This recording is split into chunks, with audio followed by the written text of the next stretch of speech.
నీ పరిశుద్ధ పాదాలకు వందనాలు, స్తుతులు, స్తోత్రాలు చెల్లిస్తున్నాను. ఈ వాక్యం ద్వారా మా వినికిడిలో మీరు దీవించి ఆశీర్వదించి మాలో కావలసిన ఆత్మీయ వృద్ధి దయచేసి మీరు చెప్పు ఆత్మీయ పాఠము మా జీవితాలలో మా హృదయాలలో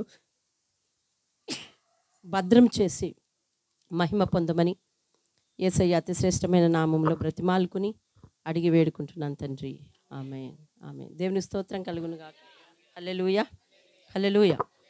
మనం చదవబడిన వాక్యంలో కిందటి వారం 1 నుంచి 6 వచనాలు ధ్యానించుకున్నాం. అందులో 7వ వచనం వరకు ప్రభువుని స్తుతించండి, ప్రభువుని స్తుతించండి, ప్రభువుని స్తుతించండి, ప్రభువుని స్తుతించండి అని 4 మార్లు రాసి ఉంది. స్తుతిలో ఉన్న గొప్పతనం, స్తుతి చేయటం వలన మానవునికి వనగూరే లాభాలు, స్తుతి చేయక ఉన్నవారి యొక్క స్థితి ఎలాంటిది అని కిందటి వారం మనం ధ్యానించుకున్నాం. స్తుతి చేయుట శ్రేయస్కరం, శోభస్కరము, శ్రేయస్కరము అని దేవుని వాక్యం చెప్తుంది. శ్రేయస్సు మనకు మంచినిస్తుంది, శోభ మనకు తేజస్సునిస్తుంది. కాబట్టి అలాంటి స్తుతిని మనం నిర్లక్ష్యం చేయకూడదు. స్తుతి చెల్లించుటలో మనము ధనికులమై ఉండాలి, పేదవారమై ఉండకూడదు. మన నోట నుండి స్తుతి ఎల్లవేళలా దేవునికి వస్తూనే ఉండాలి. భూమి మీద ఉన్న నువ్వు దేవుడు నిన్ను భరిస్తున్నప్పుడు, దేవుడు నిన్ను సహిస్తున్నప్పుడు నీ నోట నుండి స్తుతి లేకుండా నువ్వు ఒక మౌనంగా ఉన్నవాడివైతే, మౌనంగా ఉన్నదానివైతే నీ వలన నా వలన దేవునికి ఏ విధమైన ప్రయోజనము ఉండదు. కనుక స్తుతి చేయుట మనకు మంచిది. దేవుని స్తోత్రం కలుగునుగా. అనుక్షణము స్తుతి చేయాలి. పరిస్థితులు అడ్డం వస్తున్నాయనో లేకపోతే మనుషులు అడ్డం వస్తున్నారనో మరి ఏదేదో అడ్డం కలుగుతుందని స్తుతి చేయటం మానకూడదు. దేవుని సన్నిధిని మానకూడదు. ఇంకా అలాంటి అవివేకంలో మనం జీవించకూడదు. దేవుని ఎదుట బ్రతికున్న మనందరం కూడా కనిపించి తీరాలి. దేవుని స్తోత్రం కలుగునుగా. హల్లెలూయా. అయితే ఎందుకు కనిపించి తీరాలి? అలా చెయ్యకపోతే ఏంటి ప్రమాదం అని అనుకునే స్థితి అయితే చివరికి ప్రకటన అనేది లాస్ట్ అనౌన్స్మెంట్ అని మనం వింటూ ఉన్నాం. ఇక ఈ లోకానికి పట్టబోయే ఆఖరి స్థితి గతి అనుకోవచ్చు మనం. ప్రకటన గ్రంథము అన్నీ కూడా వివరిస్తుంది. లాస్ట్లో చివరిలో ఈ లోకానికి ఏం జరగబోతుంది అని. నమ్మిన వారిని, స్తుతి చెల్లించిన వారిని, ఆయన పాదాల మీద ఆధారపడి ఉన్నవారిని, ఆయనను ఆనుకొని ఉన్నవారిని, ఆయన పేరున జీవించే వారిని, ఆయనను అమితంగా ప్రేమించే వారిని మరి దేవుడు తనతో పాటు ఉండటానికి ఒక రంగం సిద్ధం చేస్తున్నాడు. దేవుని స్తోత్రం కలుగు. అసలు మానవుడు మానవులతో ఉండటానికే సరి, అంతేగాని దేవునితో ఉండటానికి సరికాదు. కానీ దేవుడు అట్టి భాగ్యాన్ని ఇస్తానంటూ ఉన్నాడు. మానవుడు దేవునితో ఉండే యోగ్యత ఎంత గొప్ప యోగ్యత చెప్పండి. మానవుడు దేవునితో ఉండే యోగ్యత. ఇగో ఇప్పుడు మనం దేవుని దగ్గర ఉండలేకపోతున్నాం, కానీ దేవుడైతే నిన్ను నా దగ్గర ఉంచుకుంటాను అంటూ ఉన్నాడు. మనిషిని కోరిక ఎట్లా ఉందో తెలుసా?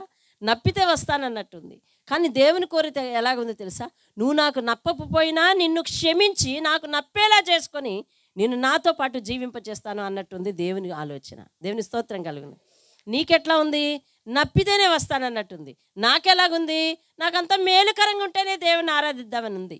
నాకంతా లాభం జరిగితేనే దేవుని ఆరాధిద్దామని, లేదా నాకు గొప్పతనం వస్తేనే దేవుని ఆరాధిద్దామని ఉంది, లేదా నాకు సంఘంలో ఒక పెద్ద పదవి ఇస్తేనే దేవుని ఆరాధిద్దామన్నట్టుంది. కానీ దేవునికి అట్లా లేదు. నువ్వు ఏ స్థితిలో ఉన్నా నేను నిన్ను కడిగి నా దగ్గరకు చేర్చుకుంటాను అన్నట్టుంది ఆయన ప్రేమ. నీ ప్రేమకు ఆయన ప్రేమకు ఎప్పుడు తేడానేనా? ఎప్పుడు మన మనసులో ఏకీభవించవా అన్నట్టు దేవుని ఆలోచన ఉంది. దేవుని స్తోత్రం కలుగును. ఆయన ఆలోచన నీ ఆలోచన ఏకీభవించాలి. ఆయన ప్రేమతో సరితూగగలిగే ప్రేమ నువ్వు చూపించలేవు కానీ అన్నాడు. ఆయన చూపించే ప్రేమకు కృతజ్ఞత కలిగి ఉండాలి. దేవుని స్తోత్రం కలుగును గాక. హల్లెలూయా. ఇదిగో ఇప్పుడు ప్రకటనలో ఈ 19వ అధ్యాయంలో ఒక గొప్ప అనౌన్స్మెంట్ ఒక దూత ప్రకటిస్తుంది. ఏమని ప్రకటిస్తుంది చూడండి. గొర్రెపిల్ల వివాహ మహోత్సవము వచ్చింది. దేవుని స్తోత్రం. గొర్రెపిల్ల అనగా ఎవరు? యేసయ్య. ఆయన వివాహ మహోత్సవం అంట. ఇదిగో ఇలాంటి పదాలు చదివి జనాలకు అర్థం కాలేదు. యేసయ్యకి కూడా పెళ్ళయింది అంటా ఉన్నారు. ఆ వాగుడు విన్నారా మీరు? చాలా చోట్ల విన్నారా? దనా ప్రైజ్ లార్డ్. వివాహ మహోత్సవము. వివాహము అనేది ఒక అద్భుతమైన ఘట్టం. ఏమిటది? నీకు నాకు తెలిసిన చెడు అర్థాలు వివాహంలో లేవు అసలు. వివాహం అనగా ఒక 2 జీవితాలు కలిసి జీవించేది. దేవుని స్తోత్రం. ఎప్పటి వరకు జీవించేది అంటే మరణం వరకు జీవించేది. మరణం వరకు జీవించేది. దేవునికి స్తోత్రం కలుగును. ఇప్పుడు దేవుడు ఆయనకు నీకు ఉన్న బంధాన్ని వివాహం అంటూ ఉన్నాడు. ఎందుకనంటే శాశ్వతంగా తనతో ఉంచడానికి. దేవుని స్తోత్రం. హల్లెలూయా. వివాహం అనేది చాలా పవిత్రమైన అర్థం. దేవుడు తనతో కూడా నిన్ను ఉంచటానికి, తానుండు చోటను నువ్వు ఉండడానికి. భర్త ఏ దిక్కునుంటే భార్య ఆ దిక్కున ఉండాలి కదండి, అవునా? అవును. ఒకవేళ పనుల వలనో లేకపోతే ప్రయాణాల వలనో దూరంగా ఉన్నా ఆమెను నీ భార్య అంటారు, నిన్ను ఆమె భర్తే అంటారు కదా. అవును. అలాగూ నీవు ఎక్కడున్నా ఏ స్థితిలో ఉన్నా దేవుని బిడ్డవనే సాక్ష్యం నీ దగ్గర ఉండాలా. నువ్వు దేవుని వాడవు, దేవుని దానం అనే సాక్ష్యం నీకు ఉండాలా. ఎందుకంటే దేవుడు నిన్ను వివాహము అనే పద్ధతిలో తన దగ్గర తనతో పాటు నివాసం చేయడానికి ఒక యోగ్యమైన ప్రదేశాన్ని నీ కొరకు సిద్ధపరుస్తున్నాడు. దేవుని స్తోత్రం కలుగున. గొర్రెపిల్ల వివాహ మహోత్సవానికి సమయం వచ్చిందంట. దేవుని స్తోత్రం.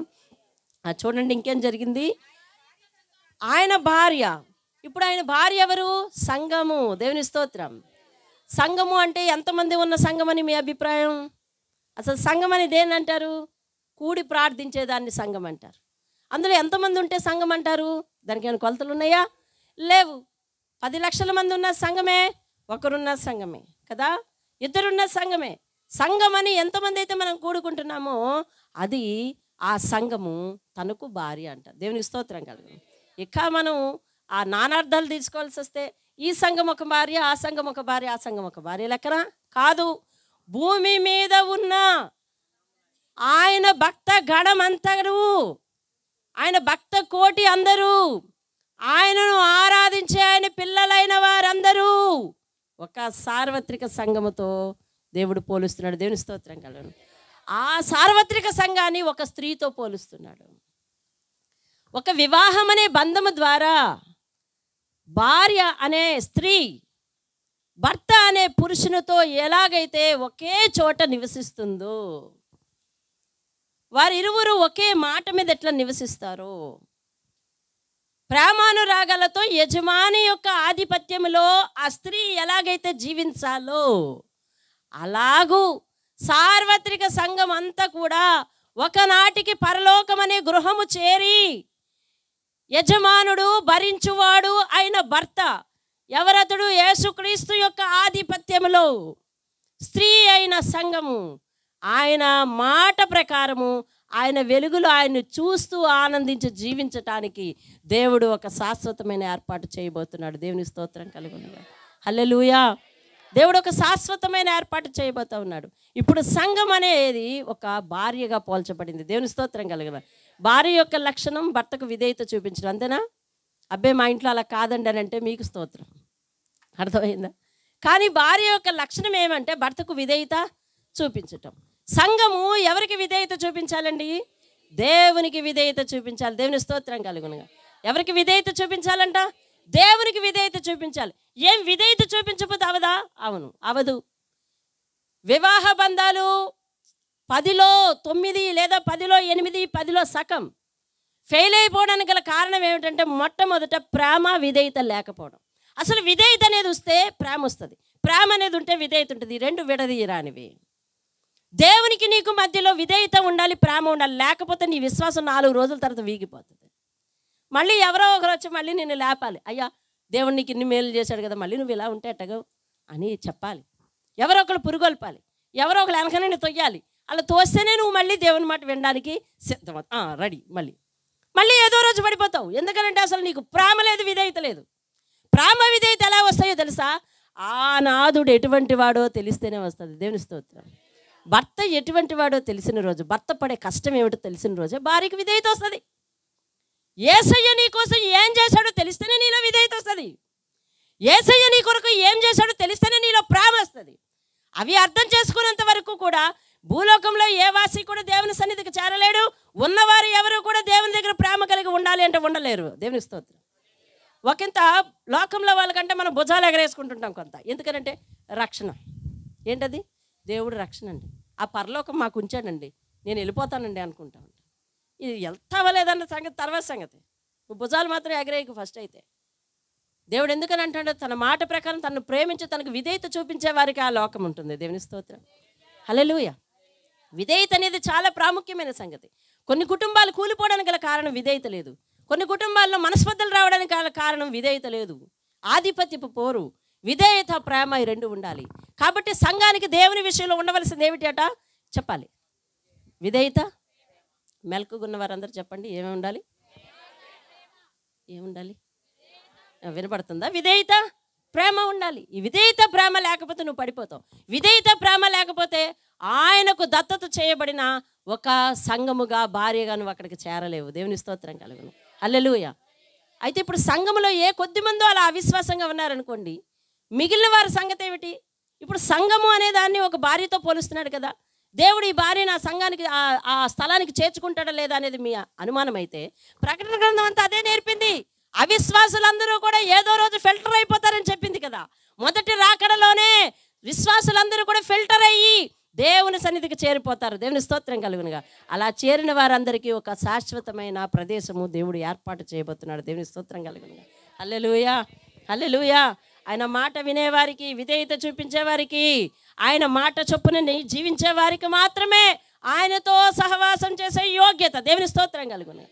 విధేయత లేకపోతే అంత ప్రమాదమా అనుకుంటే ఈ అధ్యాయమే నీకు మరీ మరీ చెప్తుంది. చూడండి, ఆమె ధరించుకొనుటకు చెప్పండి, భార్య తన్ను తాను సిద్ధపరచుకుని ఉన్నది గనుక మనం సంతోషపడి ఉత్సహించి ఆయనను మహిమ పరిషదమని చెప్పగా వింటిని. ఎవరు చెప్తున్నారు ఈ మాట?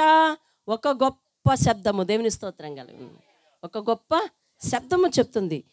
ఇక చూడండి, మరియు ఆమె ధరించుకున్నటకు ప్రకాశములను నిర్మలములు అయిన సన్నపు నారబట్టలు ఆమెకు, ఎవరికి?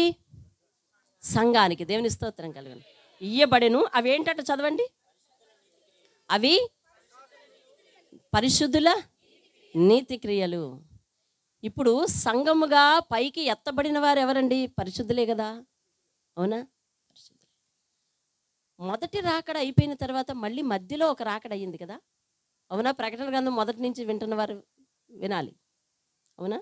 దేవుడు రెండవసారి ఈ భూలోకానికి రాబోతున్నాడు. రెండవసారి అని నేను ఏదైతే మెన్షన్ చేశామో, ఇంకక్కడి నుంచి రాకడ పరం అనుకుంటే అది మొదటి రాకడ అనుకోవాలి. ఇక అర్థమవుతుందండి? మీకు అర్థమవుతుందా? కన్ఫ్యూజ్ అవ్వద్దు ఎవరు కూడా.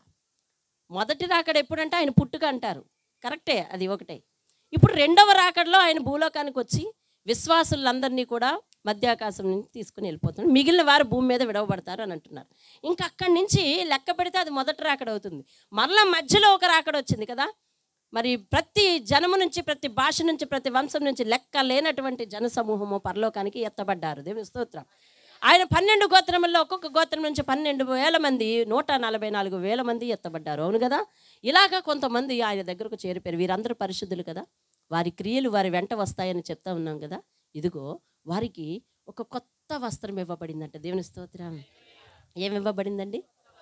ఏమి ఇవ్వబడింది? పెళ్లి కుమార్తె ఒక కొత్త బట్టలు కడతారా, పాత బట్టలు వేసేసుకో అంటారా? చెప్పరే. కొత్త బట్టలు, ప్రత్యేకమైన బట్టలు కదా. సన్నని నార బట్టలు, విలువగలిగి వెళ్ళగలిగిన వాళ్ళు, అధికారంలో ఉన్నవారు కట్టేవి. అటువంటి వస్త్రాలు దేవుడు సంఘానికి ఇవ్వబోతున్నాడంట. అవే మహిమ వస్త్రాలు. దేవుని స్తోత్రం. హల్లెలూయా. ఆ వస్త్రాలకు ఒక పేరు పెట్టాడు దేవుడు. ఏమనంటే అవి వారి నీతి క్రియలు. దేవుని స్తోత్రం. నీవు అనుసరించే నీతి, నీవు చేసే నీతి క్రియలు, నీకు దేవుడు రక్షణ కవచంగా రేపొద్దున అక్కడ మెరుపు గల వస్త్రాన్ని ఇవ్వబోతున్నాడు. దేవుని స్తోత్రం. హల్లెలూయా.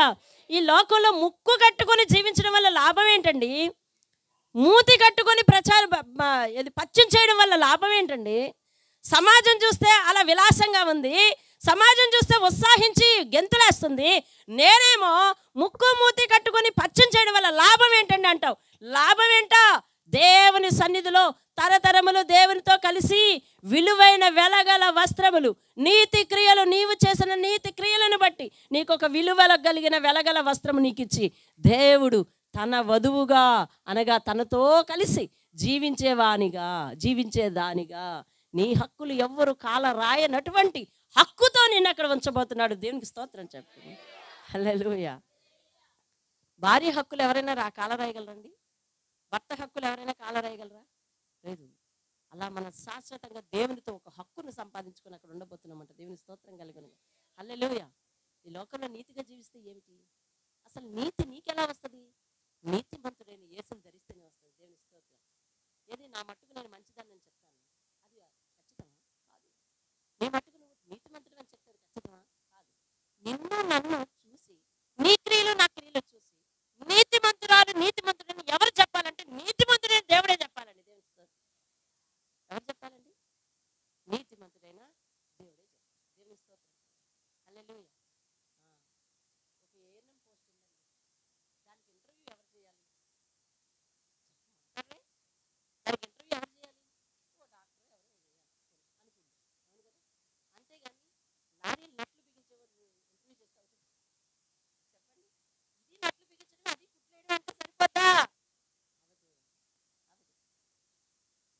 దానికంటే విలువైన వాడే చేయాలి కదా, దానికంటే విద్య ఎక్కువ తెలిసిన వాడే చేయాలి కదా.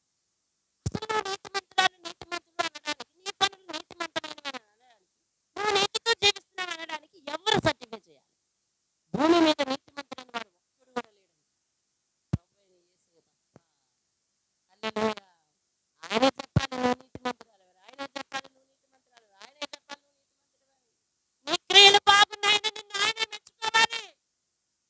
కాబట్టి ఇప్పుడు మనం ఎవరి దృష్టికి అనుకూలంగా జీవించాలంటావు? ఎవరి దృష్టికి? దేవుని దృష్టికి అండి. దేవుని దృష్టికి అనుకూలంగా జీవించలేక మనం పడే తపన, తూగుడు ఊగుడు ఎన్ని అంటారు చెప్పండి. ఒక్కలేకపోతున్నాం ఆయనతో. ఎదుట నీతిగా కనిపించలేకపోతున్నాం. మనకు నియమావళి లేదు ఆయన దగ్గర కనిపించడానికి, మనకు క్రమం లేదు. ఎప్పుడు కనిపిస్తాం ఎప్పుడు కనిపిస్తాం చెప్పలేం. అది మన మతి మీద ఆధారపడి ఉంది. ఈ రోజు ఈ ఆలోచన ఈ బుర్ర ఏడు తిరిగిదటే అన్నట్టయితే నీకేది నియమావళి? నీ క్రియలు నీతిమంతమైన ఎలాగవుతుంది? దానియేలు అన్నాడు ఏమని? నేను నా ప్రభు దృష్టికి నిర్దోషిని గనుక. అంటే దాన్ని ట్రాన్స్ఫర్ చేయండి. నేను నా ప్రభు దృష్టికి నీతిమంతుని గనుక. ప్రభు దృష్టికి నీతిమంతుడు ఎట్లా అయ్యాడు? పేక మీద కత్తి పెట్టి చంపేస్తానన్నా నేను ప్రార్థనే చేస్తానంటాడు, అందుకని నీతిమంతుడు. అవునా? మరి నిన్ను నన్ను ఎవరు దోసేస్తున్నారని దేవుని సన్నిధి క్రమంగా రాలేదు. నిన్ను నన్ను ఎవరు పీడించేస్తున్నారని దేవుని ఎదుట క్రమంగా కనిపించలేదు.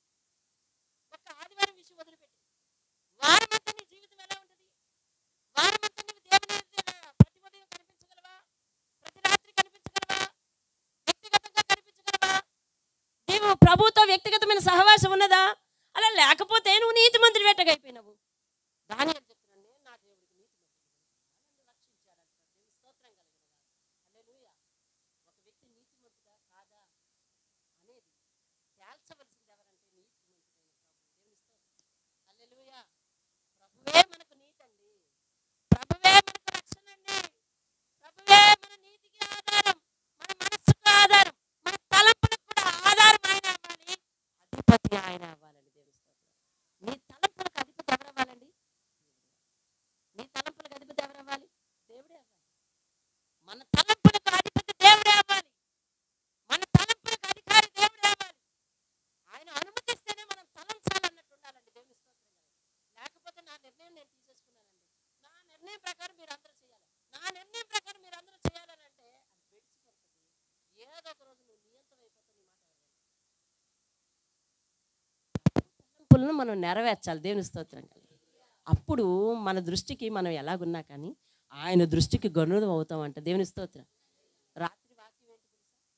దావీదుగా దేవుడిని ఆరాధిస్తూ ఉంటే అతని భార్య అంట, "ఈ మహారాజుని అలా పాట పాడచ్చు, అలా గెంతులేయచ్చు" అని వెటకారం చేసింది. దావీదు ఆమె దగ్గరికి వచ్చి అన్నాడు, "అమ్మ నేను నీ దృష్టికి హీనుని కావచ్చు కానీ, నీ దృష్టికి హీనుని కావచ్చు కానీ, నన్ను గమనించే వారి దృష్టికి ఇదిగో నువ్వు ఏ పనికత్తెలనైతే చూపించావు, ఏ పని వాళ్ళనైతే చూపించావు, ఆ పని వాళ్ళ దృష్టికి నన్ను ఏనాడో దేవుడు గనుణ్ణి చేశాడమ్మా." దేవుని స్తోత్రం. హల్లెలూయా.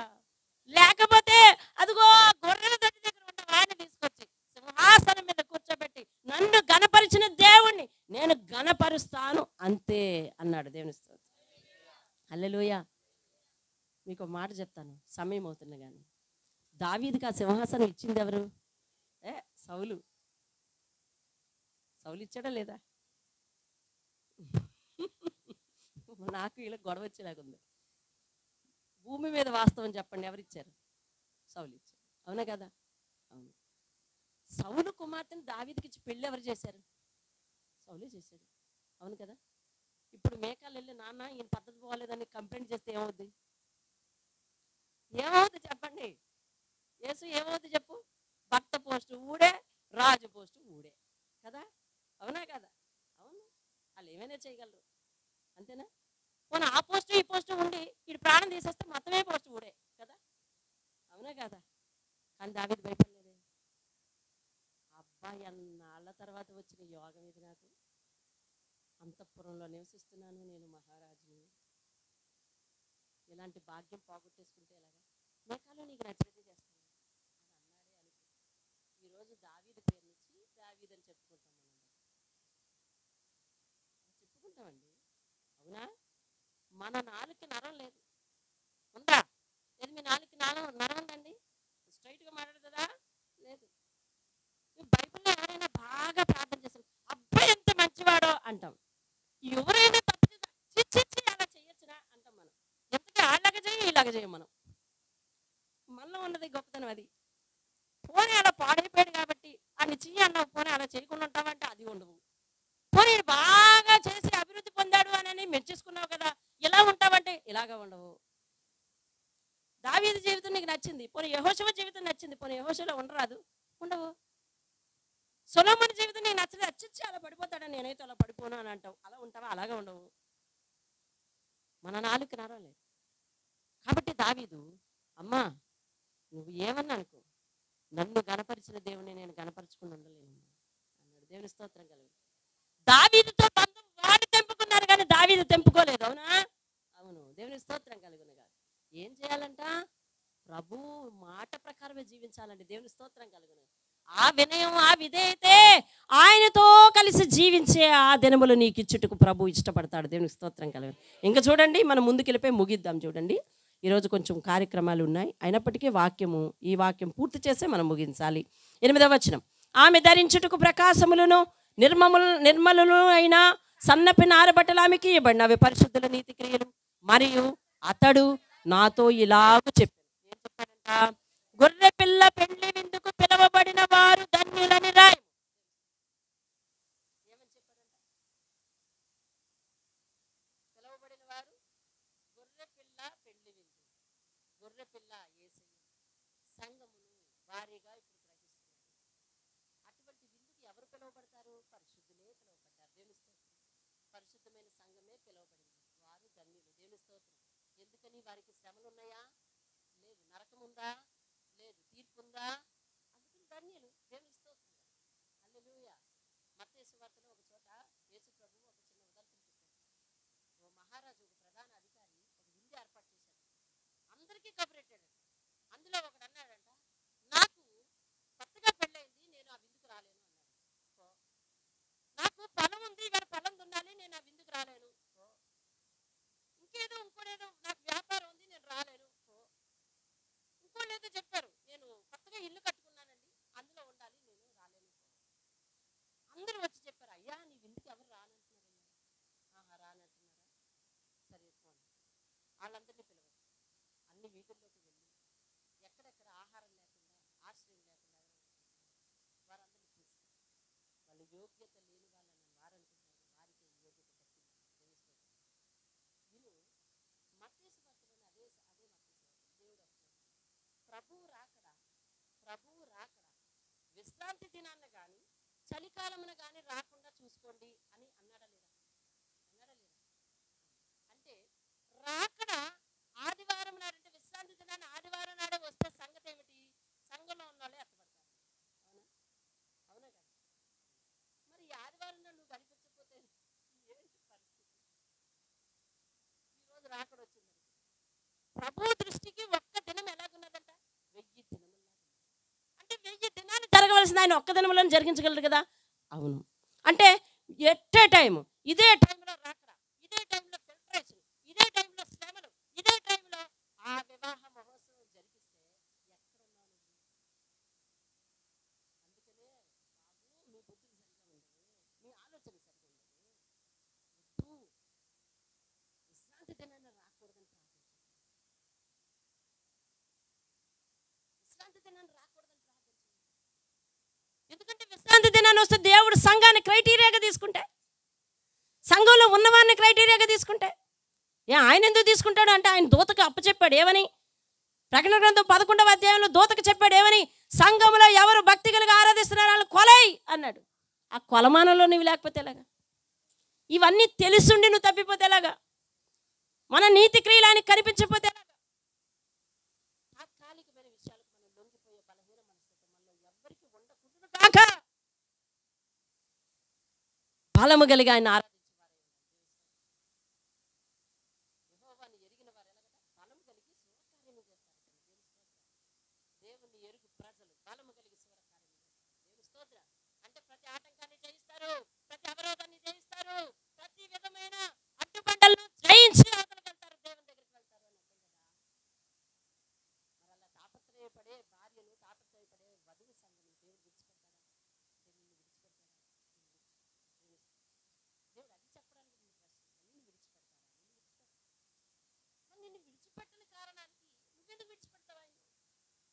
ఎందుకు విడిచిపెడతాను ఆయన్ను? విడిచిపెడతావు, ఇదంతా మానవ తత్వం. మనకి వాత వేయబడిన మనసు దేవుడు హెచ్చరిస్తున్నాడు. దేవుని స్తోత్రం కలుగుతుంది. అదిగో ఆ వివాహ మహోత్సవం చూడండి, మరి చెప్పాడు 9వ వచనాన్ని నేను చదువుతున్నాను. మరియు అతడు నాతో ఇలాగ చెప్పాడు, గొర్రె పిల్ల పెండ్లి విందుకు పిలవబడిన వారు ధన్యులు. దేవుని స్తోత్రం కలుగుతుంది. వారందరూ పిలవబడ్డారు, భోజనం చేశారు. ఎవరెవరికైతే ఇన్విటేషన్ వెళ్ళిందో వాళ్ళు వచ్చారండి. అంటే రాకడ సమయంలో ఎక్స్పెక్ట్ చేసిన వాళ్ళు ఉండకపోవచ్చు, అన్ఎక్స్పెక్టెడ్ పీపుల్ ఉండవచ్చు. ఇది ఆ వృత్తాంతానికి అర్థం. నీకు అర్థమవుతుందండి? అది ఎందుకు రాశాడు, వాళ్ళు ఎవరో ఎందుకు చేసుకుంటే నీకెందుకు, నాకు ఇవన్నీ కాదు. దేవుడు ఎందుకు రాశాడంటే ప్రతి రాత వెనక ఆయన యొక్క ఆత్మీయ పాఠం దాగి ఉంది. దేవునిస్తూ ఇది నాకెందుకు, ఇది అర్థం కావట్లేదు, వదిలేస్తే వదిలే, కానీ ఇది అనవసరమైన అనర్థం. దేవుని గ్రంథంలో ఏది అనవసరమైనది లేనే లేదు. దేవుని స్తోత్రం కలుగును. ఎందుకు అన్నాడు అంటే, నేను ఎక్స్పెక్ట్ చేశాను కొంతమందిని, వాళ్ళకి ఆహ్వానం పంపాను, పిలుపు ఉంది వాళ్ళకు, పిలుపు ఉన్న వాళ్ళు రాలేదు. ఎక్స్పెక్ట్ చేయని వాళ్ళు, పిలుపు లేని వాళ్ళు యోగ్యతను సంతరించుకున్నారు. అంటే రాకడ సమయంలో నువ్వెళ్తావా నేను వెళ్తావా అని మనం వెళ్తామని మనమే అనుకుంటున్నాం, కానీ లోకంలో వాళ్ళు ఎంతోమంది వెళ్ళిపోవచ్చు. దేవుని స్తోత్రం కలుగునగాక. హల్లెలూయా. చెప్పలేం. రైట్ టైంలో వారి యొక్క మనస్తత్వాన్ని బట్టి దేవుడు వారిని తీసుకుంటాడు. దేవుని స్తోత్రం కలుగు. ఎంతో కాలం నుండి అబ్బెబ్బెబ్బెబ్బెబ్బెబ్బె నేను ఇన్ని చేశానండి, నేను అన్ని చేశానండి, ఏమిటి తెలుసండి, లక్షలు ఖరీదు పెట్టి పెద్ద పెద్ద మీటింగ్లు నేనే పెట్టివ్వండి అని గుండె బాదుకున్నా కూడా నో, డోర్స్ ఓపెన్ అవ్వవంతే. దేవుని స్తోత్రం కలుగు. 10 మంది కన్యకలు దివిటీలు పట్టుకొని పెళ్లి కుమారుడు వస్తాడా వస్తాడా వస్తాడా అని ఎదురు చూశారంట. అందులో 5 నూనె బుడ్డిలు దగ్గర పెట్టుకొని జాగ్రత్తగా ఎదురు చూసి, ఎక్కడైనా నూనె అయిపోతే ఎలాగా, మళ్ళీ ఆయన ఎప్పుడు వస్తాడో అని చెప్పి ఈ దివిటీల్లో నూనె అయిపోకుండా జాగ్రత్తగా ఎదురు చూసి, ఇంకొక 5 ఏం చేశారు అనుకున్నారు. ఈ లోపల ఆయన వస్తున్నాడని బోర ఊదేసరికి డ్యూటీలో అయిపోయింది. ఇది ఏమైపోయింది, నూనె ఈ ఆరిపోయింది. అయ్యో బాబా, ఈ లోపల వచ్చేస్తామని చెప్పి వెళ్ళిపోయినారు. అంటే వాళ్ళకి తెలిసిన ఊరు కొట్టు ఎక్కడుందో తెలిసిపోయింది, పరిగెట్టి వెళ్ళిపోయారు. అంతే. వాళ్ళు అలా వెళ్ళారో లేదో, ఈయన రెప్పపాట్లో రానే వచ్చాడు. అక్కడ ఉన్నవారు లోపలికి వెళ్ళారు. తరువాత తలుపులు మూయబడ్డాయి. వాటి తర్వాత వచ్చి తలుపు కొడితే అయ్యిందా, అవలేదు. అంటే చూసావా, ఎక్స్పెక్టెడ్ వెళ్ళారా, వెళ్ళలేదు. ఇంతమంది అనుకుంటే అయ్యిందా, అవలేదు. అంటే అర్థం ఏంటి, చివరి వరకు కూడా మన భక్తి జీవితాన్ని చాలా పిన్ పాయింటెడ్గా జాగ్రత్తగా కాచుకోవాలండి. దేవుని స్తోత్రం. ఏదో వస్తున్నాము, వాళ్ళదో భక్తి మనదో భక్తి, మనం మన నమ్మకం, వాళ్ళ నమ్మకం అనుకుంటే మంచిదే, కానీ ఈ నమ్మకంలో చాలా లోటుపాట్లు ఉన్నాయండి, చాలా లోతులు ఉన్నాయి, చాలా ఎత్తులు ఉన్నాయి, చాలా మెట్లు ఉన్నాయండి. చివరి వరకు కూడా మన విశ్వాసాన్ని కాపాడుకోవాలి. దేవుని స్తోత్రం కలుగును కాదు. హల్లెలూయా. పాపం ఇందాక నుంచి వాళ్ళు కూడా ఉన్నారు కదా, వీళ్ళు అనే ఉంటారు, అయ్యా అయ్యా ఇప్పటి వరకు మాతోనే ఉన్నారు, ఒక్క నిమిషం తలుపు ఆపండి. ఆపేరా? లేదు. ఆపేరా? లేదు. ఆ నిమిషంలో నేను వెళ్ళినా తలుపేసేస్తాను. మీరు అందరు కలిపి అయ్యో అయ్యో మా అక్క వస్తుందండి, అయ్యో అయ్యో మా అక్క వస్తుంది, అక్క లేదు ఏమీ లేదు, తలుపేసాను, అయిపోయింది. ఆఖరి నిమిషం వరకు కళ్ళల్లో ఒత్తులేసుకుని ఎవరైతే దేవుణ్ణి ఆరాధిస్తారో అటువంటి ప్రేమతో ఎదురు చూపులు ఎవరికి ఉన్నాయో, అర్థమైందా? ప్రేమతో ఎదురు చూపులు అంటే రాకడ కొరకు ఆకాశంకి వెళ్ళే చూడాలని కాదు. ఆయన సన్నిధి అంటే ఆసక్తి, ఆయన వాక్యం అంటే ఆసక్తి. ఎవరు కళ్ళల్లో ఒత్తులేసుకుని ఆయన వాక్యం కొరకు ఎదురు చూస్తున్నారు, ఎవరు కళ్ళల్లో ఒత్తులేసుకుని ఆ దినము కొరకు ఎదురు చూస్తున్నారు, ఏ దినము? విశ్రాంతి దినము కొరకు. అర్థమైందా?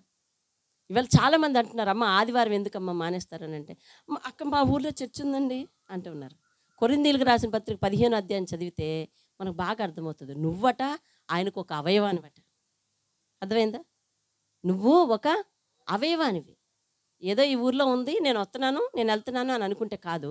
నువ్వు రావడం మొదలుపెట్టిన దగ్గర నుంచి నువ్వు ఒక అవయవానివి. అంటే ఇప్పుడు నువ్వు లేకపోతే ఆయనకు ఒక అవయవం లేనట్టే కదా. అంటే దేవుణ్ణి అంగవైకల్యుణ్ణి చేస్తావు నువ్వు. మా ఊర్లో చర్చ్ ఉంది, నిజమే చర్చ్ ఉంది. అలాగా చాలా సంగతులు నేర్చుకోవాలండి. మన నీతి క్రియలు ఆయన దగ్గర చదువు. టైం అవుతుంది చూడండి, ఆఖరిగా ముగిద్దాము. అందుకు చెప్పండి. గొర్రెపిల్ల పెండ్లి విందుకు పిలవబడిన వారు ధన్యులని వ్రాయము. మరియు ఈ మాటలు, అదే మాట దేవుని యథార్థమైన అంటే దేవుడు అబద్ధమాడాడు. దేవుని స్తోత్రం. ఇవి దేవదూత మాట కాదు, దేవుడే చెప్పమన్నాడు, ఇది నా మాట కాదు. దూత చెప్తుందన్నమాట, నా మాట కాదు, దేవుని మాట ఇది. దేవుడు ప్రతిదీ యథార్థమే మాట్లాడాడు. చూడండి, మనము ఏదో ఒక సంఘటనని ఉన్నది ఉన్నట్టుగా చెప్తూ చెప్తూ చివరిలో అంటాం, నేను ఖచ్చితంగా చూశాను అంటే మిగతావన్నీ ఖచ్చితంగా చూడలేదనా? కాదు కాదు. ఆ అసలైన విషయం చెప్పేటప్పుడు నువ్వు ఒక్కసారి నొక్కి ఒక్కానిస్తావు. ఎలాగో ఈ మాట చెప్తున్నాడు, గొర్రె పిల్ల పెండ్లి విందుకు ఎవరైతే వస్తారో వారే ధన్యులండి, మిగిలిన వారి జీవితం అంతా శ్రమల పాలని బైబిల్ చెప్తుంది. దేవుని స్తోత్రం, హల్లెలూయా. మిగిలిన వారి జీవితం అంతా శ్రమల పాలని చెప్తుందండి. చివరి వరకు వేచి ఉండాలి అని దేవుని వాక్యం చెప్తుందండి. అట్టివారు ధన్యులని దేవుని వాక్యం చెప్తుందండి. మహాశ్రమల నుండి, తీర్పు నుండి తప్పింపబడతారని దేవుని వాక్యం చెప్తుందండి. దేవుని స్తోత్రం కలుగును గాక. ఇది దేవుని యొక్క యథార్థమైన మాటలు, మామూలు మాటలు కావు. దేవుని స్తోత్రం కలుగును గాక, హల్లెలూయా అని చెప్పాను. అందుకు నేను అతనికి నమస్కారం చేయుటకై, ఎవరైనా యోహాను, ఆయన మర్చిపోయేటి లేదు లేదు, యోహాను అంతటా ఆ విషయం చెప్పినట్టునే ఏం చేశాడంటండి, అతని పాదాల మీద నమస్కారం చేయబోగా, వద్దు సుమి, నేను నీతోను యేసును గూర్చిన సాక్ష్యమిచ్చు సహోదరులతోనూ. దయచేసి నన్ను క్షమించాలి, ఈ మాట పూర్తి చేసిన తర్వాతే మనము వదలటం అవుతుంది. వినండి, టైం అవుతుంది కానీ వినండి. ఏం చెప్పాడు? దేవదూత కదా ఇందాక నుంచి అనౌన్స్ చేస్తుంది. ఎప్పుడైతే యోహాను మొట్టమొదటి సాగిలపడ్డాడండి, ఆయన దర్శనం కనిపించినప్పుడు సాగిలపడ్డాడు, గుర్తుందా? అవునా? యేసు పాదాల మీద సాగిలపడ్డాడు. మళ్ళీ యేసయ్య సంఘాన్ని తన వధువుగా చేసుకుని తన దగ్గర ఉంచుతాడు. అట్టి పిలుపుకి ఎవరైతే వస్తారో వాళ్ళు ధన్యులు. ఇది ఖచ్చితంగా దేవుడు హృదయపూర్వకంగా చెప్పిన మాట అని ఎప్పుడైతే దేవదూత చెప్పిందో, అబ్బా, భూమి మీద శ్రమపడి సేవ చేసిన వారికి దక్కే గౌరవం అదే కదండి. యోహాను ఎన్ని శ్రమలు పడ్డాడు, అవును కదా? ఆహా, చివరికి యేసయ్య తనతో పాటు మనల్ని జీవింపచేస్తాడన్నమాట సత్యం అన్నమాట, అది జరగబోతుందన్నమాట అని ఎప్పుడైతే ఈ సంతోషకరమైన మాట విన్నాడో వెంటనే సాగిలి పడిపోయాడటండి ఆ దేవదూతకు. అప్పుడు దేవదూత అన్నదట, ఏమని అన్నదట? వద్దు సుమి, వద్దొద్దు. ఏమన్నది? నేను నీతో సమానుడను. ఎవరితో సమానుడట? ఎవరితో సమానుడు? యోహానుతో సమానుడట. యోహాను ఎవరు? భూమి మీద మనుషుడు. ఆవిడెవరు? ఇప్పటి వరకు అనౌన్స్ చేసింది ఎవరు? దేవుని దూత. దేవుని దూత ఎక్కడుంది? పరలోకంలో ఉంది. మనుషుడు పరలోకంగా వెళ్ళాలంటే ఎన్ని పాటలు పడాలి, అవును కదా? కానీ దేవదూత ఏమంటుంది? నీతో సమానుడు అంటుంది. ఎవరితో? ప్రభువు కొరకు నీతిగా నిలబడిన వారితో సమానుడను నేను. దేవుని స్తోత్రం, హల్లెలూయా.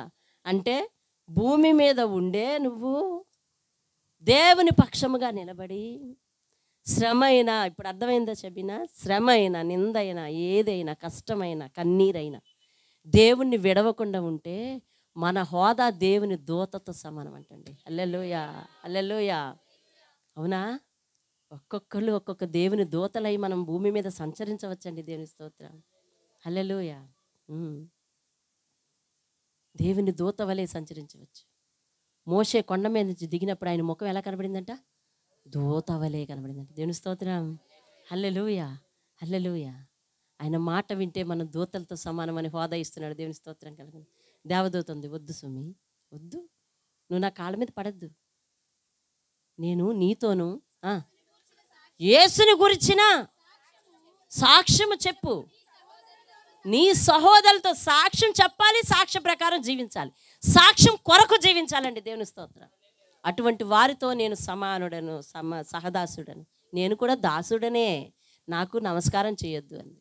మత్తయి సువార్త 4వ అధ్యాయంలో యేసయ్య ఎలా బాప్తిసం తీసుకున్నాడో లేదో అలాగ సాతాను వచ్చి అతని దగ్గరికి వచ్చి, యేసు నా కాళ్ళకు మొక్కు, నీకు ఈ లోక రాజ్యాలన్నీ ఇచ్చేస్తాను అన్నదా లేదా? అన్నది. దేనికి మొక్కమంది? కాళ్ళకు మొక్కమంది. ఈ దూత ఏమంటుంది? నాకు మొక్కద్దు అంటుంది. దేవుని యొక్క మేనిఫెస్టో అంతా చెప్తుంది ఈ దూత, అవునా? దేవుని యొక్క ప్రోటోకాల్ అంతా చెప్తుంది ఈ దూత. తెలుసు కదా మీకు ప్రోటోకాల్ అంటే ఏది, ఎప్పుడు ఏది జరుగుతుందో అదంతా ఈ దూత తెలిసిపోయింది. దేవుని యొక్క ప్రణాళికలో ఏది ఏమైందో అది తెలిసిపోయింది. అంటే ఇప్పుడు ఆ యొక్క టైం టేబుల్ అంతా దూతకు తెలిసిపోయిందే. అలాంటి దూత ఏమంటుంది? వద్దు, నా కాళ్ళకు నమస్కారం చేయొద్దు, నేను నీతో సమానంగా, నేను నువ్వు ఆయన దాసులమే తప్ప ఎవరు ఇందులో హెచ్చు లేదయ్యా, నాకు నమస్కారం చేయొద్దు అని అది వినయంతో అంటే, ఆ అపవాది ఏమంటుంది, నాకు నమస్కారం చేయంటుంది ఏకంగా ఎవరిని, దేవుణ్ణి. అధికారం కోరుకోవడం, గర్వం కోరుకోవటం, ఇదంతా కూడా అపవాది యొక్క లక్షణం. అర్థమవుతుందండి? ఆధిపత్యపు పోరు, సంఘాలలో కూడా ఆధిపత్యపు పోరు. ఇదిగో ఇక్కడ ఈ పదవి ఎవరికి వస్తుంది, ఈ పదవి ఎవరికి వస్తుంది, కొట్టుకు చచ్చిపోతున్నారు అంతే. అర్థమవుతుందండి? నాకు నమస్కారం చేయొద్దు, నాకు నమస్కారం చేయొద్దు అని చెప్తుంది. దేవునికి నమస్కారం చెయ్యు. చెప్పండి ఇక చూడండి. యేసుని గురించిన సాక్ష్యము ప్రవచన సారమని నాతో చెప్పాను. దేవునికి స్తోత్రం కలుగునుగాక. హల్లెలూయా. దేవుని గురించిన ఏ మాట అయినా ఆయన ఆత్మ ప్రవచించిందే కాబట్టి అది సత్యము, అది జరుగుతుంది. కాబట్టి ఎవ్వరు కూడా మరి మన యొక్క భక్తిని విడిచిపెట్టుకోవడానికి వీల్లేదు. దేవుని స్తోత్రం కలుగును. మనకు దక్కవలసిన ఆ మహాభాగ్యాన్ని దేవుడు 19వ అధ్యాయంలో సూచిస్తున్నాడు. దేవుని స్తోత్రం కలుగును కాక. మనందరము ఆయన విశ్వసించి నీతిగా ఆయన మాట ప్రకారం జీవిస్తున్నందుకు వింటున్నావా ఆయన యందు భయభక్తులు కలిగి జీవిస్తున్నది కష్టమైన పర్లేదు, కన్నీరు మన జీవితంలో ఒలికిపోతున్నా పర్వాలేదు, దేవుని యందు నమ్మకంగా ఉంటే ఈ దిక్కుమాలిన కష్టాలన్నీ మన జోలికి రావండి. వీటన్నిటిని కడుక్కొని మనం ఒకరోజు పెద్ద ప్రమోషన్ పోస్ట్లోకి వెళ్ళిపోతున్నామండి. దేవుని స్తోత్రం. ఆయనతో కూడా యుగములు జీవించే పోస్ట్లోకి వెళ్ళిపోతున్నామండి. ఈ భూమి మీద ఉన్నంత వరకు మనం చేసే భక్తే మనకు నీతి. దేవుని స్తోత్రం. మనం చేసే భక్తే మనకు నీతి. అక్కడికి వెళ్ళిన వెంటనే ప్రకటన గ్రంథంలో 7 సంఘాలకు దేవుడు కొత్త వాగ్దానాలు ఇచ్చాడు. జయించిన వానికి నేను ఒక తెల్లని వస్త్రమునిత్తును అన్నాడు. చూసావా? అది కొత్త వస్త్రం. దేవుని స్తోత్రం కలుగునగా. హల్లెలూయా. ఒక కొత్త పేరు ఇస్తాడంటండి. నీకు పేరు, ఒక ముద్దు పేరు పెడతాడంట నీ భక్తిని చూసి. దేవుని రాజ్యంలో మనం ఉండాలి. ఈ లోకంలో మనుషులను చూసి మనము ఆగిపోవడానికి లేదు. లేకపోతే ఎవరో ఎగతాళి చేస్తారని ఆగిపోవలేదు. దావీదు రాత్రి వాళ్ళ భార్య ఎగతాళి చేసిందని ఊరుకుండిపోయాడా? లేదు. అర్థమైందండి? ఎవరో ఏదో అనుకుంటారని మనం ఆగిపోవడానికి లేదు. ఎవరో ఏదో ఈసడిస్తారని మనం ఆగిపోవడానికి లేదు. నలుగురు ఎదుట దేవుణ్ణి ఒప్పుకోవడానికి మనం ఇష్టపడకుండా ఉండడానికి వీల్లేదు. ఒక భక్తునికి ఒక సేవకుని కంటే అమెరికా వెళ్ళి వాక్యం చెప్పే అవకాశం వచ్చిందంటండి. ఎక్కడికి వెళ్ళి? అమెరికా వెళ్ళి వాక్యం చెప్పే అవకాశం వచ్చిందంట.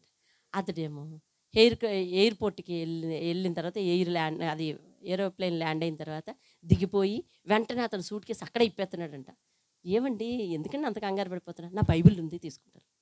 ఇక్కడ ఎందుకంటే బైబిల్ తీసుకుంటాను. నా బైబిల్ తీసేసాడు అందులో నుంచి.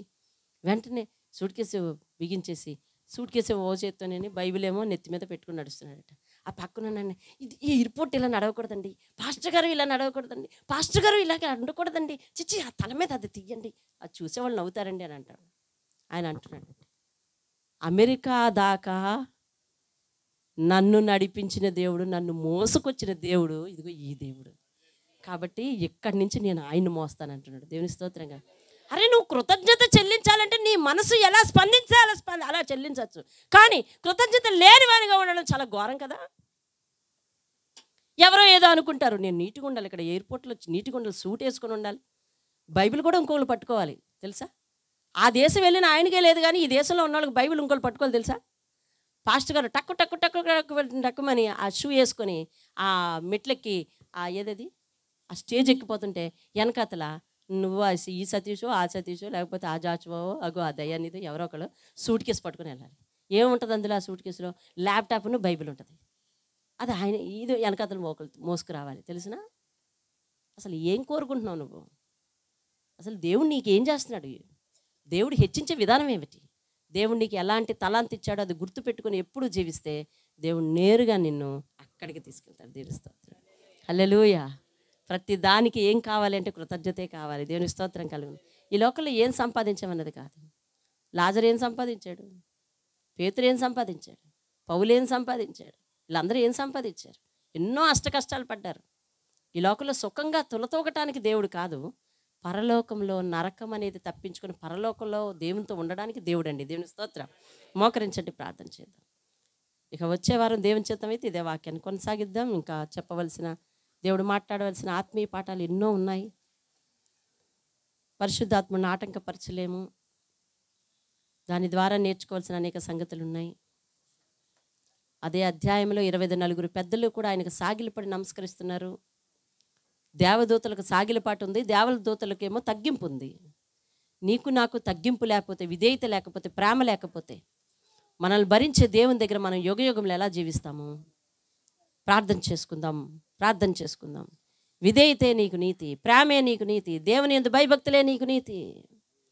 నువ్వు నీతిమంతుడు అనుటకు దేవుడు భక్తిని చూసి, ప్రేమను చూసి, నీ విధేయతను చూసి నువ్వు నీతిమంతుడు అని తీర్చిదిద్దుతున్నాడు.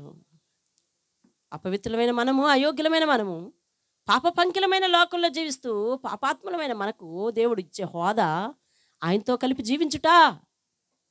ఎక్కడ వారము, ఎక్కడ ఆశిస్తున్నాము, కానీ దేవుడు ఇస్తానంటున్నాడు. వాగ్దానము చేశాడు అతడు.